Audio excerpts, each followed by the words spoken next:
Hello, আসসালামু আলাইকুম। আমি সানজিদা চলে এসেছি আমার নতুন দিনের ছোট্ট, না এটা ছোট না, বড় একটা ব্লগ নিয়ে। তো তোমরা কেউ বোর্ড হইও না। তো আমরা এই দিনটা না এত মজা করেছি বিশ্বাস করবা না। তো আমাদের হুটহাট প্ল্যান হয়েছে যে আমরা পিকনিক করব। তো যেভাবে সেই কাজ, এখন সন্ধ্যাবেলা পিকনিক করব। তো পিকনিকের জন্য এখন মাংস কিনতে যেতে হবে, যেহেতু এটা গ্রাম অঞ্চল, সবসময় তো সব কিছু অ্যাভেলেবেল থাকে না। তো আমরা কি করলাম, তো চিন্তা করলাম যে ঘরে থেকে চাল ডাল দিব, পেঁয়াজ রসুন কাঁচামরিচ দেখো ঘর থেকে নিয়ে আসছি। আর বাজারে যে ক্লিপটা সেটা নিতে আমি ভুলে গিয়েছি। আমরা বাজার থেকে শসা টমেটো লেবু এগুলো কিনছি, ডিম কিনছি, কোক টোক এগুলো কিনে নিয়ে আসছি। তো যাই হোক, সবাই চাঁদা টাদা উঠায়া গেলাম। তো এখানে বসে বসে আমি আর আমার গ্যাং মেম্বার একজন, যাদের সাথে আমি ঘুরি, তো ও আর আমি মিলে বসে বসে পেঁয়াজ কাটছি, মানে পেঁয়াজ টিয়াজ কেটে সব রেডি করছিলাম।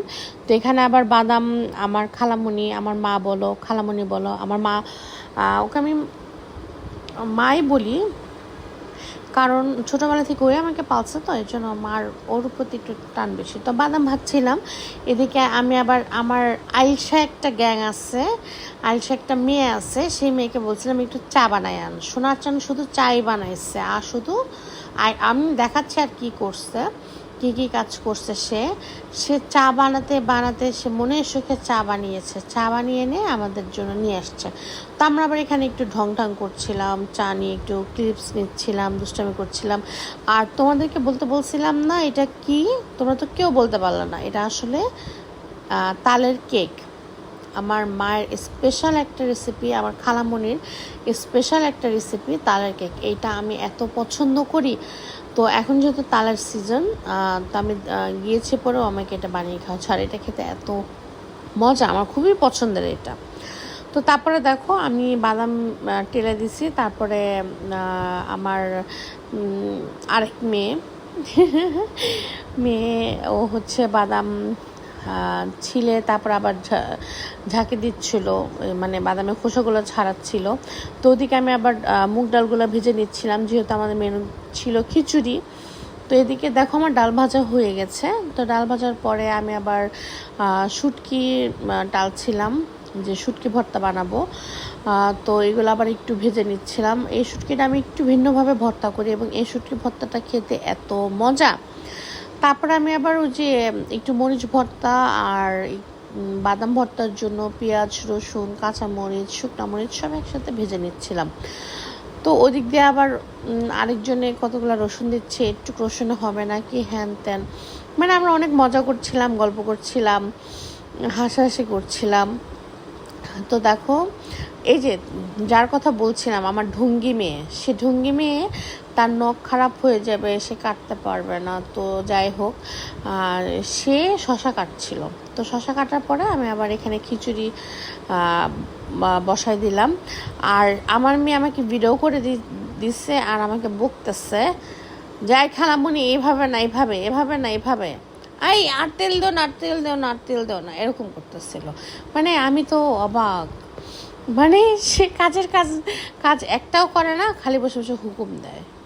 হ্যাঁ, তুমি তো দেখতেছো আমি জানি শোনার চান, দেখে আবার আমাকে বকা দিও না যে খালামুনি আমার নামে কী বললো। আচ্ছা যাই হোক, বাদ দাও, দুষ্টামি করছিলাম। তো যাই হোক, আমরা এখানে গল্প করতে করতে দেখো আমার পেঁয়াজ ভাজা মানে একটু ট্রান্সপারেন্ট কালার আসছে, পরে তোমার গরম মশলা দিয়ে দিয়েছি। গরম মশলা দিয়ে আমি আবার ভাজতে বসাই দিয়েছি পেঁয়াজটাকে, যে পেঁয়াজ, আর এর ভিতরে কিন্তু আমি লবণও দিচ্ছি। লবণের ক্লিপটা অ্যাড করছি কি না, হ্যাঁ লবণের ক্লিপ মানে আমি আগেই লবণ দিয়ে দিয়েছি আর কি। তো ওগুলা দিয়ে সব কিছু দিয়ে আমি ভাজছিলাম। তো ভাজাভাজি করে তারপরে এরপরে আস্তে আস্তে এটার ভিতরে আমি পানি দিব, পানি দিয়ে তারপরে সুন্দর মতো সবাই খিচুড়ি রান্না করতে পারো।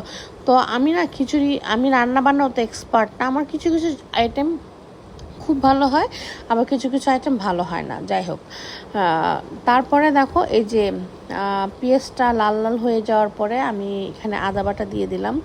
তারপরে এখানে দিব কতগুলা, এটা কি জানি দিলাম, ধনিয়ার গুঁড়া, হ্যাঁ ধনিয়ার গুঁড়া দিছে। ধনিয়ার গুঁড়া দেওয়ার পরে তারপরে দিলাম রসুন বাটা।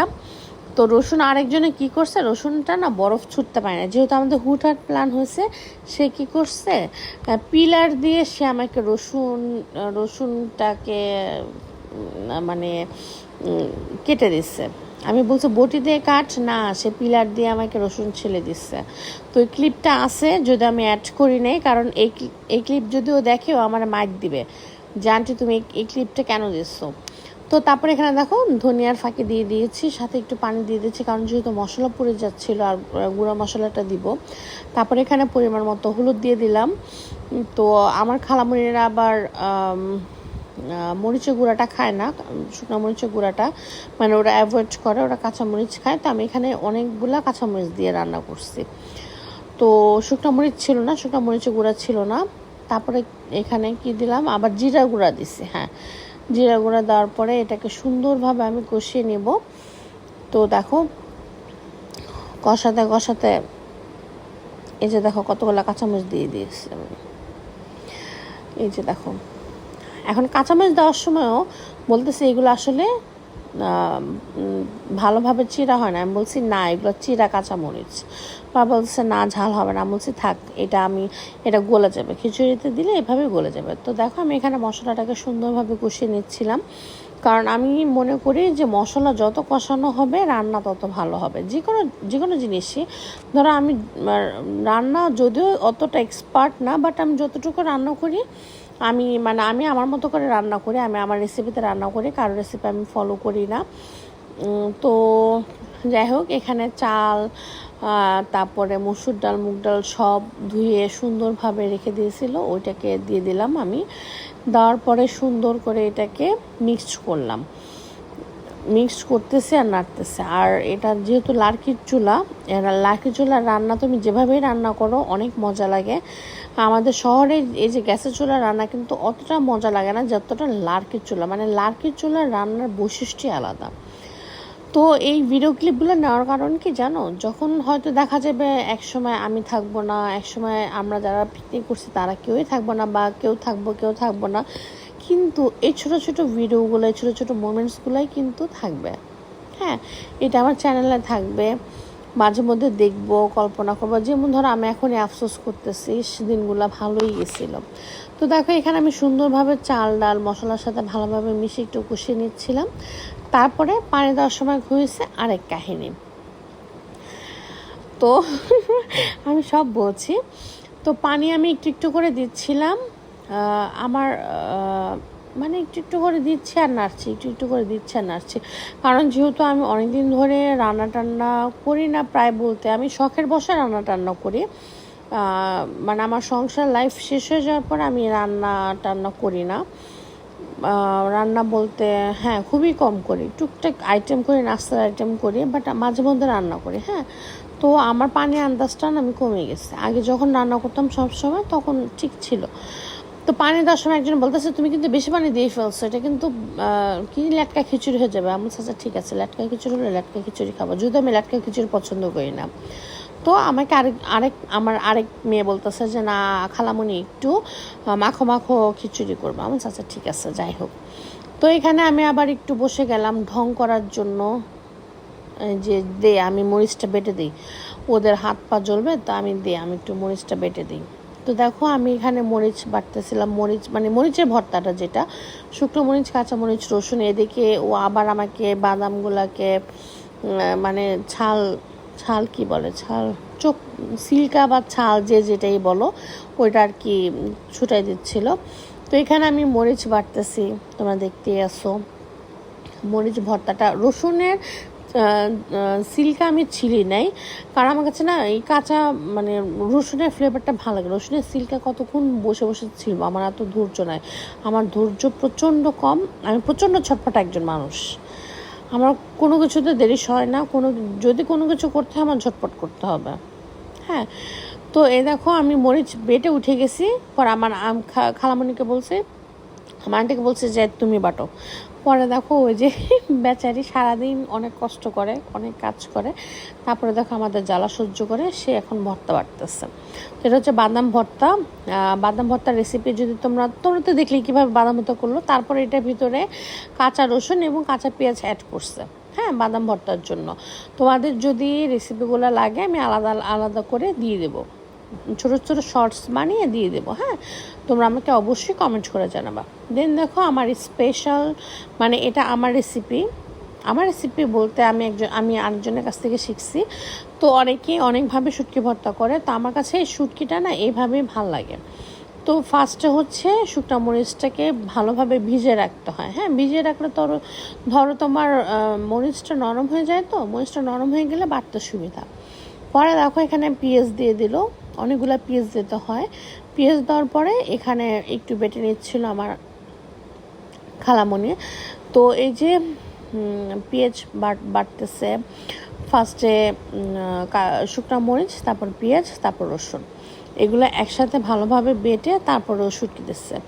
তো আমি আবার বাসায় কী করি, দেখো শুটকিটাও দিয়ে দিচ্ছে। আমি আবার বাসায় কী করি, পেঁয়াজ, রসুন, শুকনো মরিচ একসাথে, আমি তো যদি বাটাবাটি করি না, ব্লেন্ডার করি, দেন তারপর শুটকিটা দিই। বাট ব্লেন্ডারে ভর্তার স্বাদ একটা, আর পাটার ভর্তার স্বাদ আলাদা, মানে যেটা যে স্বাদ আর কি। তো ভর্তাগুলো এত মজা হয়েছে তোমরা বিশ্বাস করবে না। এবং আমাদের পিকনিকের প্রত্যেকটা আইটেম হিট ছিল, সবাই বলছে খুব ভালো হয়েছে। এবং আমি যে এত ভালো খিচুড়ি রান্না করি সেটা আমি জীবনে ফার্স্ট জানলাম, কারণ আমার হাতে খিচুড়ি মজা লাগে না। তো যাই হোক, এখানে দেখো খিচুড়ির পানির ক্লিপটা আমি পরে অ্যাড করছি আবার, কারণ এটা নিয়ে ঝগড়া করছি আমরা, যে এই পানি এত বেশি দিও না। আমার এক মেয়ে বলতেছে যে এই খালামণি পানি এত বেশি দিও না, পানি বেশি গেছে। তো আমি আবার মাপতেছিলাম খুন্তি দিয়ে যে এটা কি আসলে কি বেশি দিলাম। তারপরে দেখো যে না, আমি না আবার ভিতর ভয় পাচ্ছিলাম, জানলাম আমি কি আসলেও পানি বেশি দিলাম, খিচুড়ি কি ল্যাটক হয়ে যাবে। পরে দেখে যে না, দূর হয়েই যাবে। তো দেখো খিচুড়ি আমি একটু পরপরই খালি নাড়তেছিলাম আর দেখতেছিলাম যে চালের কী অবস্থা, ডালের কী অবস্থা। তো তারপরে খিচুড়ি ডান হয়ে যাওয়ার পরে এখানে আমার ডিম ভাজার জন্য কি করছি, আমি না সব কাঁচামরিচ দিয়ে দিছি। কাঁচামরিচ আর রাখতে মনে নাই, এবং এখন কাঁচামরিচ আনতে কই যাব, সেজন্য শুকনো মরিচ পেঁয়াজ দিয়ে তারপরে ডিম ভাজতেছিলাম। তো আমাদের গরম গরম ডিম ভাজাও রেডি হয়ে গেল। এবং দেখো আমাদের প্লেটটা কি ইয়াম্মি লাগতেছে না, আসলে কিন্তু প্রত্যেকটা আইটেম খুবই মজার ছিল। এবং আমার এই ব্লগটি তোমার ভালো লাগলে অবশ্যই লাইক করবে, কমেন্টস করবে, এবং আমার চ্যানেলটিকে সাবস্ক্রাইব করতে ভুলবে না। এবং আমার পরিবারের জন্য দোয়া করবে। আল্লাহ হাফেজ।